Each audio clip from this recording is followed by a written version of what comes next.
Let me tell you about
Let me tell you about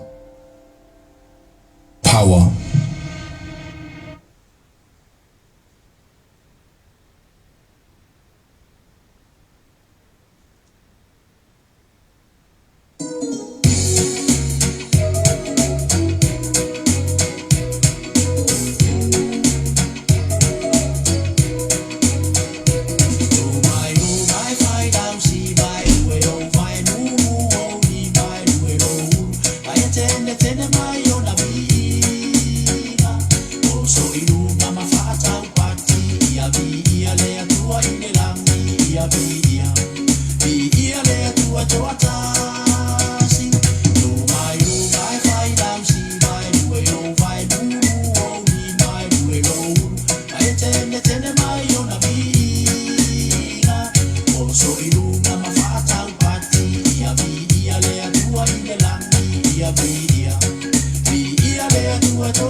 alalanga ilona suafa o ia ole atua o lanu mangangana e ifo ia te oe o mea uma fai mana e ifo ia te oe o mea uma fai mana lalo lalo atu e lalo lalo mai ia vi ia ai te ale matai anu e whaafenoa I ise uso asi asi mai so mi ia I mane so mi pa ia whaataro whama whaamanu ia ma e whai iai na maliu Yesu mo ia ma e whai iai ona o Yesu le ala I le manu ia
atua lenei vaega o le afiafi e fia lava e faatalofa ia mato e ofalofa atu i le aiga pele le atua ia po le tino keriso ia ma iona tulaga faalupe ia se o atu lava i se ititi o lo tatou aiga malo le folau manuia lenei aso malo foʻi le galulue auā ia le atinaina o tatou aiga mai se foʻi o tatou fanau ia ai mai sei foʻi le malo le atua ia tautaiaʻe lenei aso ia i le faautautaga foʻi sa faapena ia ona fai ai fai valofilima ia e ala lea i le taualagaina ia ma le tufaina ma le faasoaina o le afioga paia le atua ina ia faapena ona o tatou maua pea le fiafia i taimi uma ma ia faapena ona o tatou tumau ai ia i le lelei o le atua. Praise the Lord, hallelujah. Ia faatalofa atu ai le aiga pele o Global TV ia o tatou auaunaga foʻi lenei o le Maapupula o le Faaolataga ia o toe faauau atu pe ona sa tatou iai ia i le aso ananafi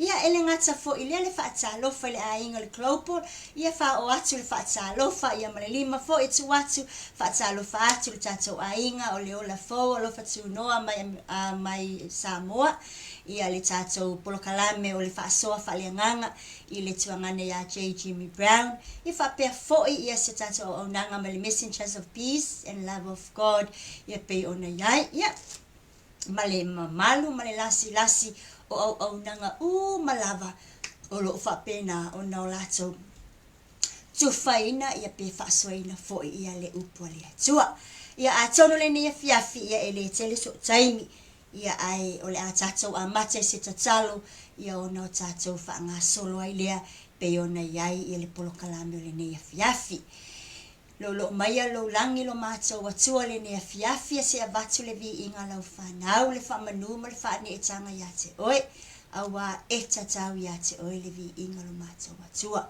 faafetai tele lava ia i lau pule faasoasoa ua faapena ona aʻe ai ma manuia lenei aso i fai valofilima i le tapuaʻiga o le nofo tatalo ia ma faiva matiute galuega sa feagai ai lou aiga i lenei aso e ao na o matou toʻatutuli ma pununou lenei afiafi e toe faafoʻi le viiga iā te oe auā e tatau iā te oe le viiga lo matou atua lenei afiafi tamā faagasolo polokalame lou aiga le gata sio matou aiga nei a o le tele foʻi o auaunaga o loo faapena ona faasoloina polokalame mo lau upu ia iai lau faauʻuga ma lau manuia iā te i matou taʻituatasi tumau atu iā te oe le viiga lo matou atua faamagalo ni o matou faaletonu nei faapena ona o matou fiafia pea o loo faapena ona lelei lo tatou vanonofo ai faamanuia i lo aiga mafuta lenei afiafi faamanuia foʻi lou afafine faatauvaa ia faamanuia i lau upu pe a o le taimi faasoa ai e lou agaga paia na le tatalo matou te amata mea ai lenei afiafi tamā tumau iā te oe le viiga e atu le faavavau lava amene ma amene. Praise the Lord, hallelujah. Ia viia pele alii ia ona o lona alofa ma lona galelei ia te oe ia lana pele ia po oe foʻi ia le tino keriso ia i lenei afiafi o le tatou faasoa ai o le ata atu le special e tasi ia ona ta faaauau ai lea ia i le upu foʻi ia i le taimi o le agaga paia o le atua ia e faasoaina ai lana upu mo i taʻua ia i lenei afiafi. Praise the Lord, hallelujah, hallelujah Jesus, glory. Praise the Lord.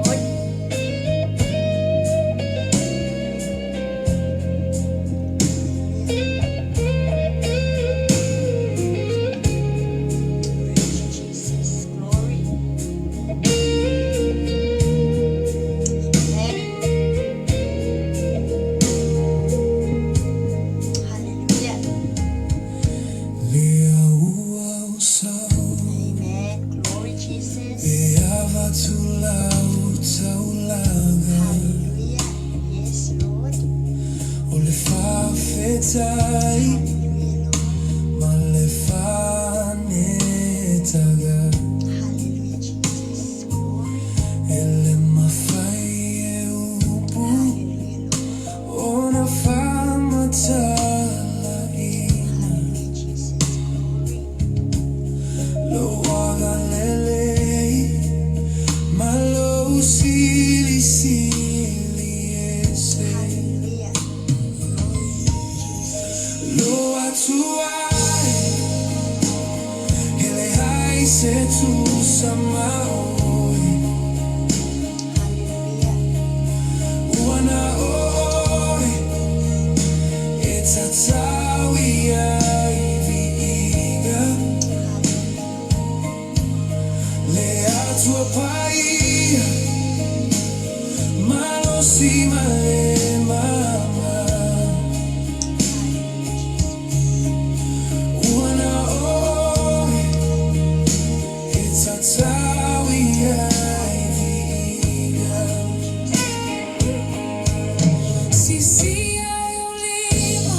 Let me tell you about power.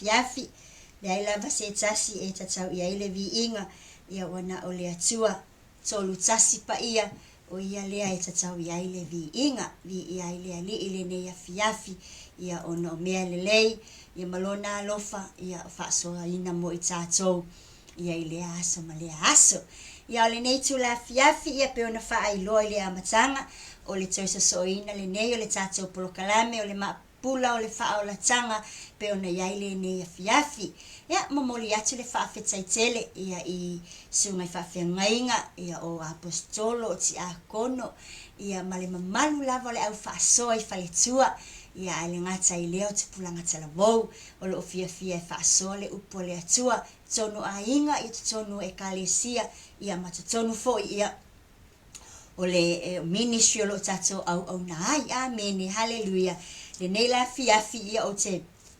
faafetai atu mo faamalo atu ia i le faivalofilima o loo feagai ma outou ia ua le faasoaina le upu o le atua mo le atu foʻi le faafetai ia le susuga le faatonu se tatou auaunaga the clopo lau susuga le faafeagaiga Reverend Mikael Pureta faapea foʻi le faletua ia Sara Taniel Pureta mai se le tino keriso ia i auaunaga matagofie mai le aso o le faasoaina o tatou polokalame vi ia le alii malofa i o le faiva mo le atu foʻi le faafetaitele se tatou aiga ia i le ola fou alofa tunoa i Samoa faafetaitele mo tatou polokalame matagofie e le gata i lea le tatou tuagane pele i le faasoa faaleagaga ia Jimmy Brown faafetaitele lava ia mo le share ia ma le mafutaina ia ma le talaʻilaʻina atu ia o le auaunaga lo tatou aiga nei ia iala i le shareina le tatou auaunaga famanuia le atua praise the Lord hallelujah ia o lenei afiafi i le Maapupula o le Faaolataga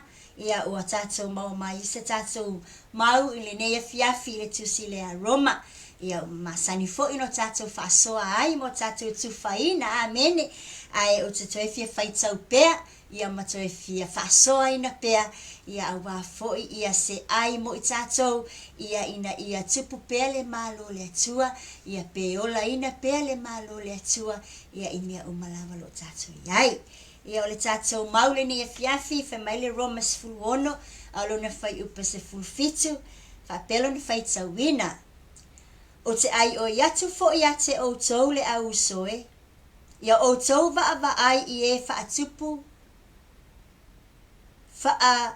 whewai inga ma mea tau suwa iai o mea ia e le tusa ma le mata upu ua o ina ai o tau ia o tau liliu ese fo'i ia te ilatou. Amen. Ia ile ngana whaperetania Romans chapter 16 verse 17 and it reads like this. And now I make one more appeal, my dear brothers and sisters. Watch out for people who cause divisions and upset people's faith by teaching things contrary to what you have been taught. Stay away from them. Amen. Hallelujah. Whamai ole ai oi a Paulo. Amen. Ile i tangata Roma. Ia pole e kalesia fo ile Roma. Ina ia whapena ona stay away. Pe ine whapena ona va ai o lato mata. Praise the Lord. Hallelujah. O le ngaluenga Paulo, o le ngaluenga wha apostolo waloa o na silafia e i tātou. Amen. O le tālai o le finangalo le atua. Praise the Lord. Po le apostolo ina o le finangalo pa ia o le atua. I lea o ngā tupulanga ma lea o ngā tupulanga. Lea e kalesia ma lea e kalesia. Lea i tu ai ngā tangata ma lea i tu ai ngā tangata. O le ngaluenga tālai. Amen. Hallelujah. Pei fwe ono tātou tau mawhai ai nei bai taimi tātou te whaatino ina. O le wha apostolo ina, po o le wha evangelia ina, ia po le tātou tāla i lai e ala i le tuwha ina, o le awhionga pa i ale atua. I so se tu ai ngā nganga lava, po so se tu ai ngā tangata. Po so se tu ai ngā nuu, ia ma so se tu ai ngā e kalesia, o lo wha penao no tātou no nofo whaatasi, ia i le taimi le nei lo langi tātou te iai. Praise the Lord, hallelujah. Ole wha manatu ma le wha malosi o lo tau mawhaile apostole wha pupula ai mata o tangata Roma po e kalesia le Roma. Ina ia stay away.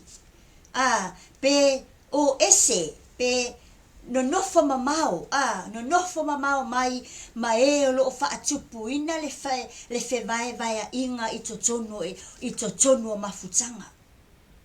Amen. Hallelujah. Whemai. O te ai o yatu.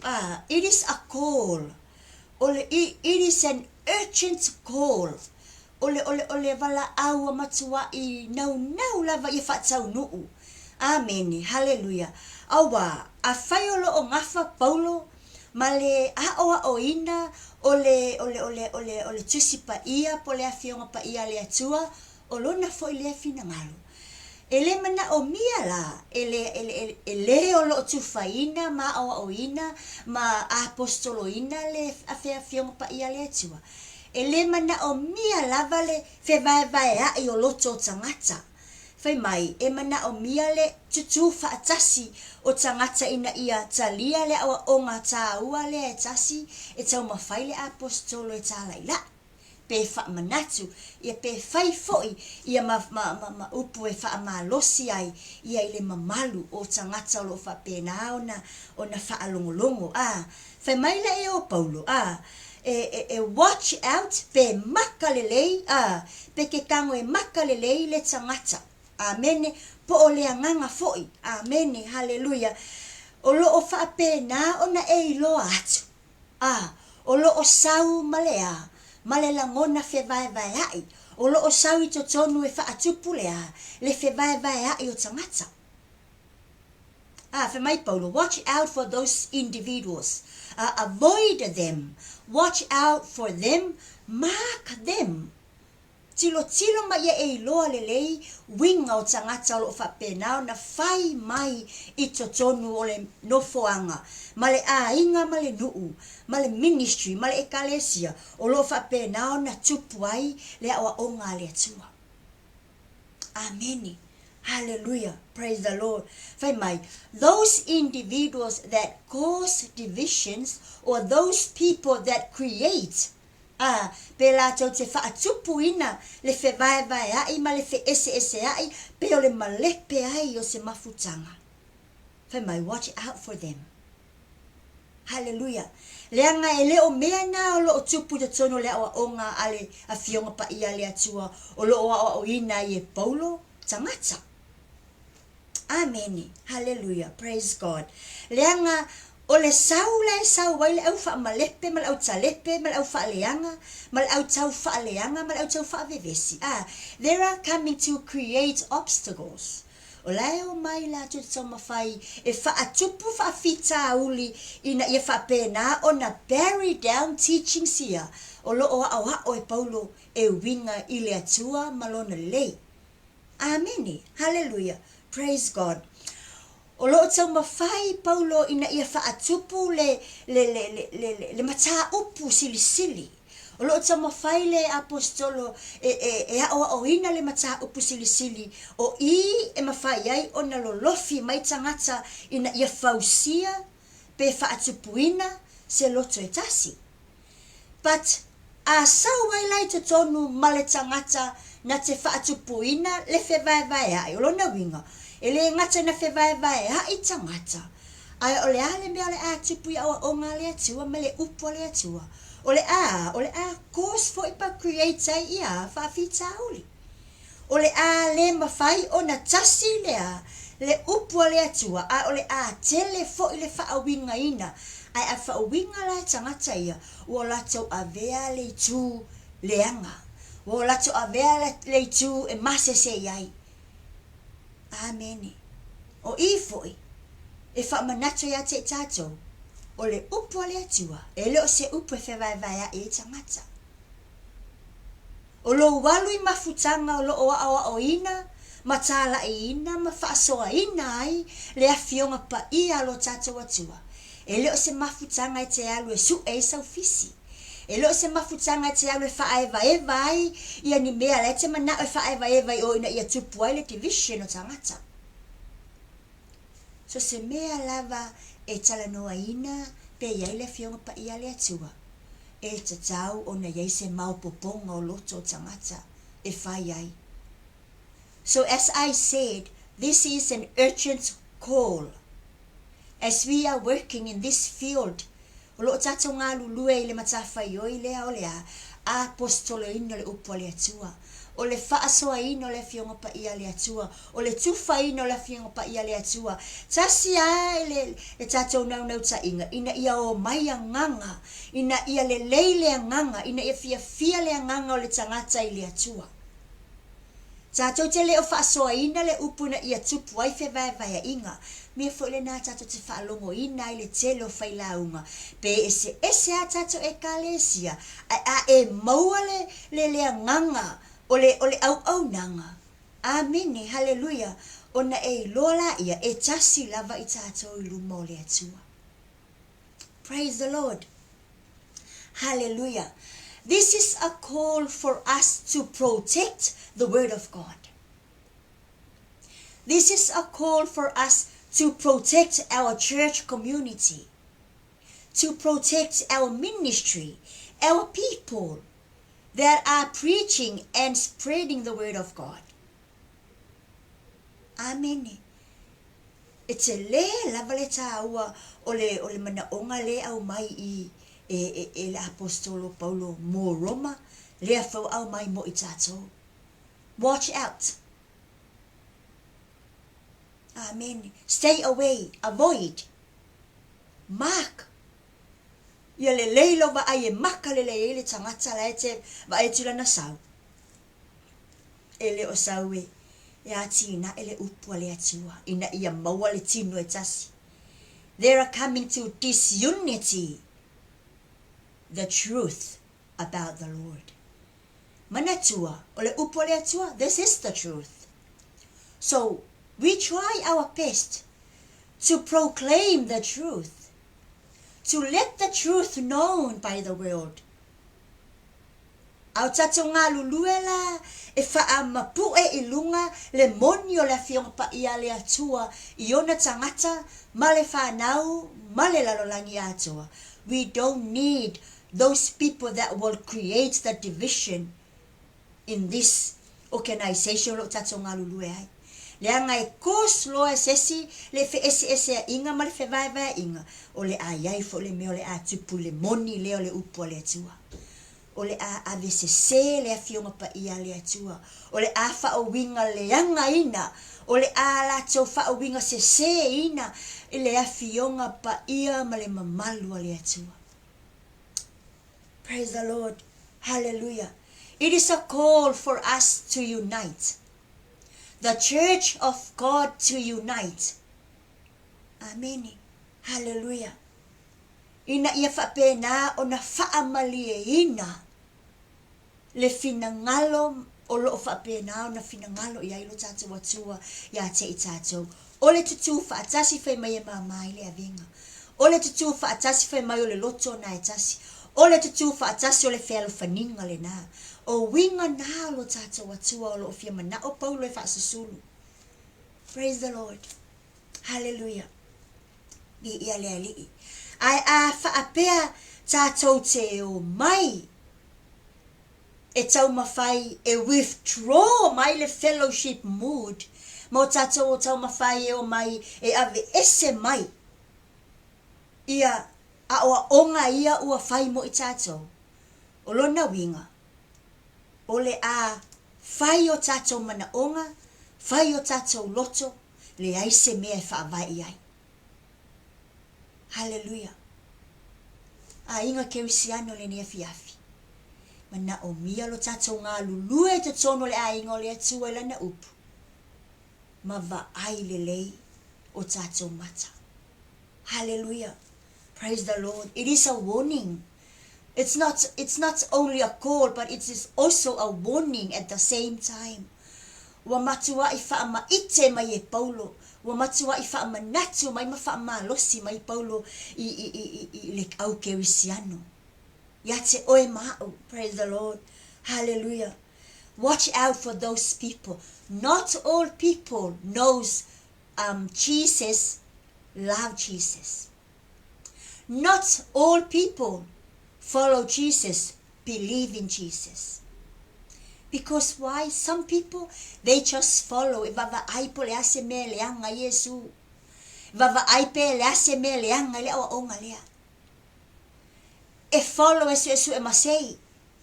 E muli muli, e leo ina ia tupu le anganga fia ma le anganga alofa ile upo le atua. Ayo esu e lava se mea ina ia whaase se ai paulo. O na ngalo la I o le whaase se ino le au auna. O lo lato tama whaifo I lea ia e li liu lea fionga pa ia le atua. Ai maiselo na fina ngalo lo tau moli moli. O tata por kalame o le Maapupula o le Faaolataga. Po a lava tata ngai o inga tau mawhai e whaali liu wai le upo le atua. Pe tuui lalo, pe tuui au tafa. Pe tia I mamau e le tue whao ngaina. E pupula masusulu le upo le atua. Praise the Lord. Hallelujah. Vi ia le alii. Ia tatou loa lewa woni ta ua. O le ta au nanga. Aua nei whaapea wa ta ato atoa. O le ta au nanga fo ele na o ta ua. We need people. We need our family. Ewe le sa o ngai o mai ta ua ele o mai le si a vaengo le ainga. Le sa o ngai o mai ta ua le inu pia lava le si vaengo le ainga. This time, Paul wants all the Christians to unite people through the word of God. So fai mai la a e loa ai se nganga o lo o sau e le o sau ona o se le lenga Ma le o sau on o se nau ina ia malama i le fionga pa ia le atua ma le finangalo le atua ina ia fia ma iai. Ai lae sau ina ia va ai masei i le ngalu wenga o lo fai ai mai se le finangalo le atua. Fai mai, stay away from them. Langa le anga atua i maui. Ameni. Fai mai Paulo, fai mai, ia o tau va ai, ie fa atupu fe vai inga, lo na winga fa ngō whira o fa atupu ve vesi, o le au fa malepe a inga, o le au fa malepe mafutanga. When they speak, listen. Va ai le leile fai ngola na tautala. Langa ie le si tautala, e malu e via se itulou. E le si tautala ma le si sauna e sau e le si tangata e totono le mafutanga o le aingo le atua e pe e malu mai lunga ai e fai asi vili o lalo. Amene. Fe mai Paulo. Va ai le ia mata. Ia vaenga i o mai e fai le mea leo fe vai inga fa vesi fa malepe fa aleanga. Ele koe mga o mielengi kai mi vena. What we need now, unity. Ole fianga le na ole atua. There will be joy within us if we come and listen to the word of God. Speak of Jesus. Speak of the word of God with the truth. Sau maleiloa ole upu moni lea. Sau maleiloa ole moni lea ole tato wolanga nei ole atua malona finangalo. So every teachings about God and every teachings of God, that is the truth. Amen. Hallelujah. Praise the Lord. Vi ali. So ainga. Wa uma o na au mai le fiong pa ia le atua. Wa uma na awa o mai tatou. Leo wa tapena le atua o onga mo i tatou. Fai i tātou matusi fai tau pe ona tātou whaasoa i le te lo taimi. O i tātou atusi fai tau, o a onga o tātou maua mai, o i tātou o le atu o ia o a onga ia fai tau mai le lalolangi a te i tātou. Va ai le lei criteria le lei e tātou ono tātou muli i ai, ina ia whapena ona e loa ai le tangata whewai e tupo le whewai vai a inga. Ameni. Hallelujah. Ia e loa leo o tala noa Paulo e wha manatu ma woni tā ua ma wala au i tā ua ma wha e loa e Paulo ia i loa e o mata.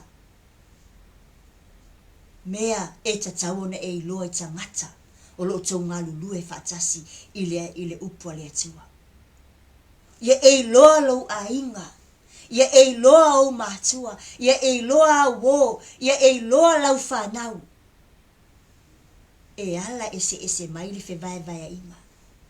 A o na ngā lue, ia le ti a polo e tau mawhai e whewai vai a i le a inga o le atua le ila na upu. E ala ese mai. Whai mai, you need to watch out.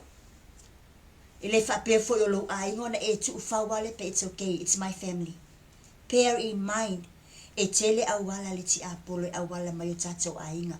Those people that are so close to us, e sau wai le ti apolo le tele o taimi. Langa lai loa mako i le leile mafutanga le leile masaninga. So, it is not only a call, it is not only a warning, but it is giving a criteria for us to be watchful. Amen. Alert, stay alert in the way we watch, and in the way we speak, and in the way we do things related to the wisdom and the truth about the word of God. Praise the Lord. Hallelujah. Le siva e ngā tāua, o lai whamanatu mai e le ngai yoi e i tātou. E le na o le whaasoa mga lue. Act out. E te le mawhai whono tātou i loa, le au vaenga whaatupu whalawe lawe ia. Pēo kako le ngā lulu e tūlai. Whaasoa. Whaamalosi. Praise God. Hallelujah. It is a call for action. O lesi no le whai tau ama nofo whale. O lesi no le whai kaua le upo le atua, ngaka ai. You need to share it. Whaailoa atu. Amene. Leanga o le whaailoa e o mai e anganga. A o le whaasoa, a lo tā nofa mai tā ua ta te le whaasoa. There's going to be no unity. Nga o ika maka ika maloka ainga. The call is for us to act. Amen. Hallelujah. Praise the Lord. Whai mai, o lau action e mawhai ngai avoidinga. O lau ngā luenga e kei loa I lau ngā lue. Lea nganga o lo sau e wha vevesi ma wha leanga, ma wha malepe ma futanga. You can feel it. So unless we act out, ele mawhainga kakolangonga inga. So ma nei ai o le whi aua o mai mo au. Ia I tatou loa, po lea lava le tu ai ngā sau e sau ai le ti a polo mana au e wha malepe le mafutanga o lo tau mawhai paulo ni ia tu whatasi ai le aingo le atua. Whai mai, ia le leila unga lue ina ia e loa ai. Ia e malama I criteria e te loa ai le tangata malana sau le upo le atua. Ia e la ngona ina. Ia e loa o le nā ua wha manatu ma wha manino ia tā ua. O le warning le mele ua sau. A le va ai le leo tatou mata. Tatou te le ilo le tangata ma le anganga ka kokeo ese ai. E le teimi a le pupule le, e ke li keimi ngā e sau ai ale si au o le whale anganga whapea o ele lei. E le si ubo e sau ia ke o le whale anganga. E mga oi mea. Umalona wha o ngā oe, then left. Umalonga wha o ngā oe as a user, then left you. Amen. Hallelujah. People are using us sometimes. So be aware and be alert. Watch out for those kind of people. They are not coming for the joy of the Lord and the truth in the Lord. They are coming to use us in what they need and in what they want. Amen. Mataala. Pupula mata whaaleanganga peo upol tatou pese na amata ili tatou au nanga. Hallelujah. Praise the Lord. Na woto lole sa wole ti apolo lo ainga. Glory, hallelujah. Ole mana onga o Paulo, ia whapena, ona kad lelei, pe teu lelei, le ta ainga ke usiano le upo le atua. Paul encourages and urges the Christians to be united and guarded by the word of God. Ale fai mai, o mea ia, ele tusa male mata upu uawa o inai oto, o a mewa o inai tatou upo le atua. Ai fai mai la ia o ke ai o iaku ia oto va ai e fa tupu, le fe vai inga. Amen, hallelujah. Ma mea tau sua ia ilangai, aua lavangi o kako, ngi ngalo ya kako. O le sau le ngā le sau le sau le skangaka. Sau pe sau walalo fo ingale, sau pe sau file mu, sau pe sau makala fia, sau pe sau e whaakangaka fo ingale whaapea o e mo lalo. Ai le loa, le sau e eli oe, tulou, le sau e whaososo oe, le sau e mai lei oe, le sau e whaonga oe. And then when he's done, he left. So sorry for some of them. Couples. Tasile na me o ofi mai ele ti apolo tono le unity lea o le ulunga li I o umana whapa ia ina le atua. Hallelujah. O le le o le vaai ale tama po le tina. Praise the Lord. Hallelujah. I've been through it. Le vaai ale tina tupu le whawhitauli. Le fu le vaai ale tama tupu le whawhitauli. Pe mai Paulo vaai le o tau.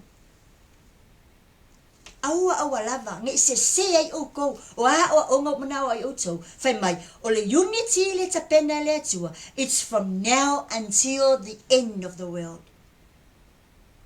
So whenever Jesus will come again, that is the end of us. So ale watch out ka ua e va venga umaka ua le kai le savalinga. Praise the Lord. Hallelujah. We need to love the truth. Io kako fe mai Paulo, mana tua o onga, lona winga, alofa ya o onga ia. Love the word of God. Love the truth. if you love people, love the truth as well. A e alofa le tangata e te le alofa le atua malona finangalo. There is no point at all. We need to love the people so that ia yaise mea ka ko ke avakwe fa akupo le alofa ma fa atino le alofa. So love the truth. Prepare well.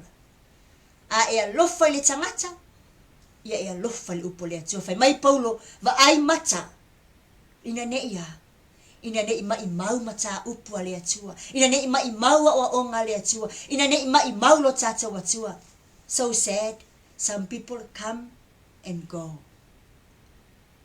When you come, mana o le atua unite.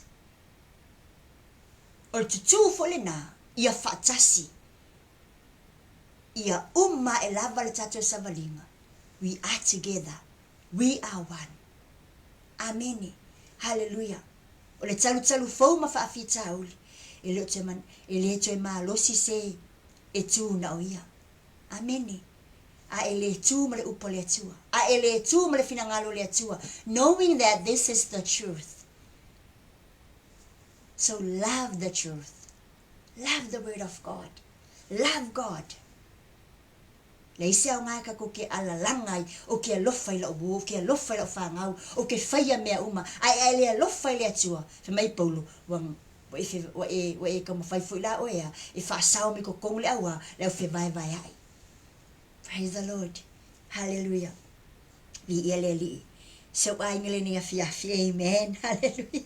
Le tai umala tapinanga. O wa tilo tai no le titi mai. Anyways, yeah, I'll have to go to my conclusion tonight.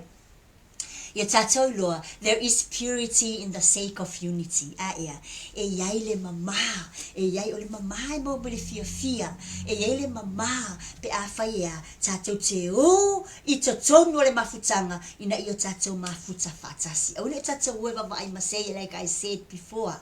Tatou eva vai ia falumanga le atua. So there will be purity of us if we unite for the sake of God and His gospel.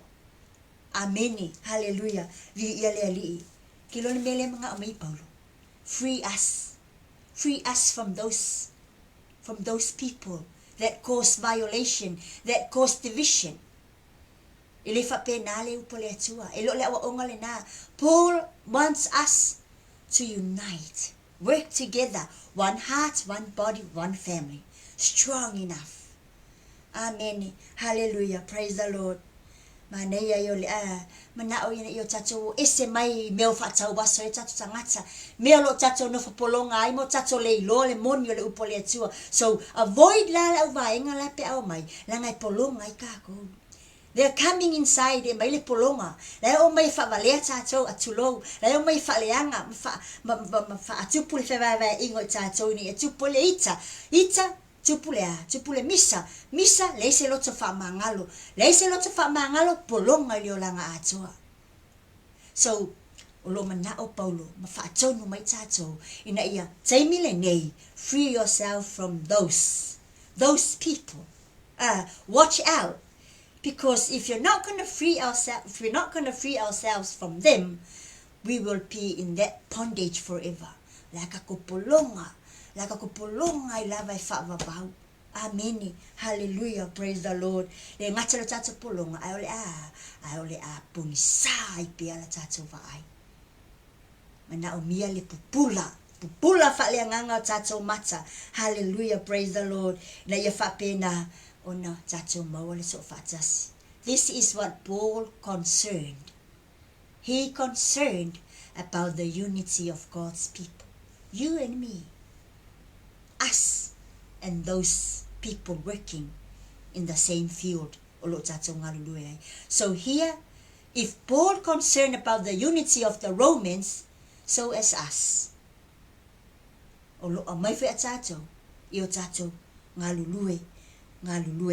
Avoid people that come and cause division.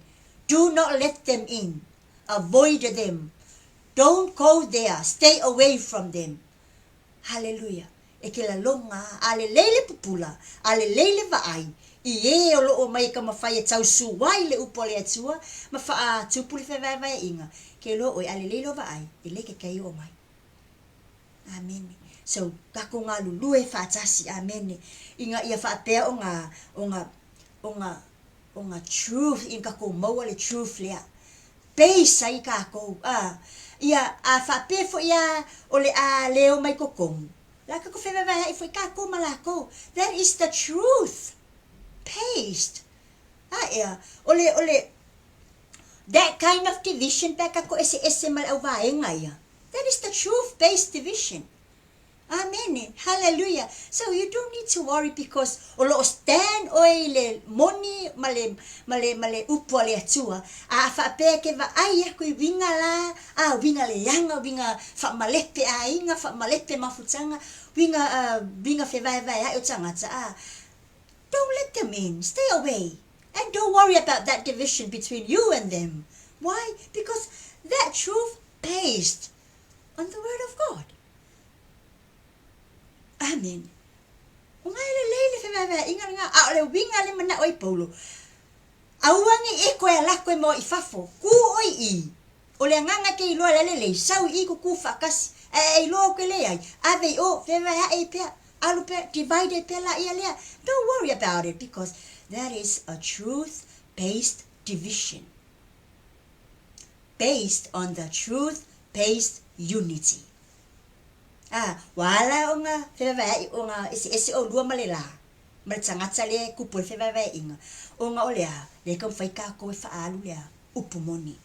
Le kam whaika koe tutu ile, upumoni. So don't worry about them. If they're not coming, if you know and you feel and you hear that they're going to come to do this kind of division of us or dividing of us, then don't let them in. So don't worry about them. Amen. Just stay away from them, but pray for them. Amen. Hallelujah. Vi ialeli. Yes, so inga le ne afi. Ia whapena o no tātou maua awa onga mamata upu lo whapena no ta mawhai paulo awa o ia tātou. Mai o tātou loa o awa onga mamata upu ia. There is joy in it. There is truth in it. Po le ala wala mea kako ke whaia. Amen. Ia e loa e fia lava le upu le atua. Leanga le upu moni. Ai o tātou matala. I e lo ko mawhai o mai. Mawha sese. Mawha leanga. Le ngā luenga. Lo tātou tau mawhai e wha. O le upu le atua. Ia le ola. E le maa losi. Ia i manuia. Ia i le alofa. Ia i umame le lava mo o e malo ainga. Ma i tātou uma.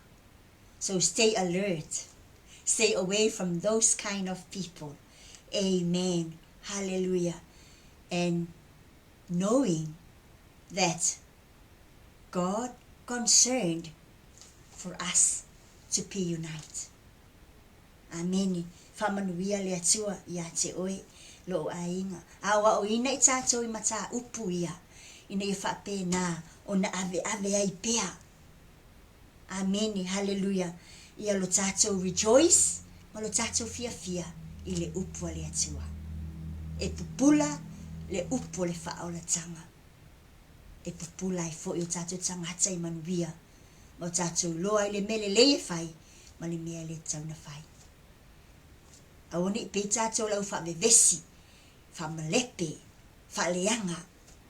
Whewai hai ai mafutanga. So tū malo si tātou mo le atua. Malona fina ngalo. Whaamanuia tele le atua mo I tātou seo ainga le nea fiafi. Let's all encourage each other to welcome the teachings of our Lord and reveal it to the world that this is the truth, and this truth will set you and me free from everything that we have bondage on, and we have blind eyes from. So vi ia lila na upule ni afiafi. Faman wia lea tua ya te oilo ainga. La tatu fai ule ta talo whaptai te le tamale ni afiafi la upu. Tu mao ta te oile vi inga ni ole whaavavau lava. Faman wia lea au nanga o whape nao na whaasau ni mai. Faman wia foi. Ya te imato malava. Tu maulo vi inga tu le whaavavau lava. Amene ma amene. Praise the Lord. Hallelujah. Li ia le la ta tu le ta pese muli le ia mata fa ma vai le ne fiafi. Fa man le tua ia te oi ia I may say fuanga le ne fiafi. Glory. Praise the Lord. Hallelujah. Praise you, Jesus. Glory. Hallelujah. Thank you, Lord. Thank you, family, for tuning in. Hallelujah. Glory.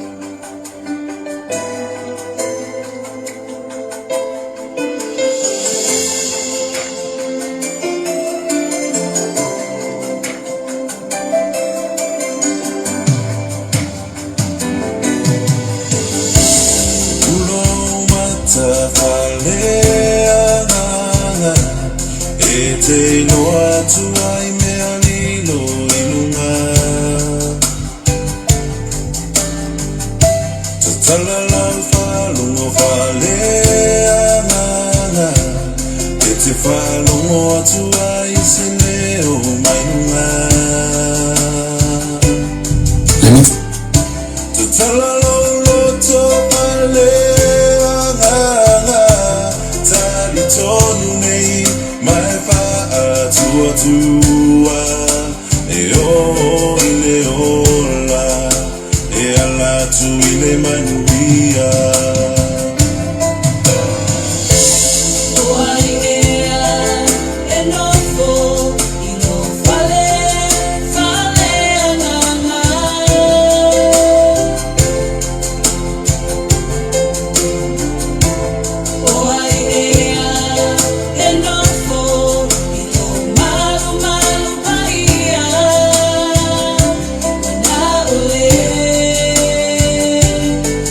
Somebody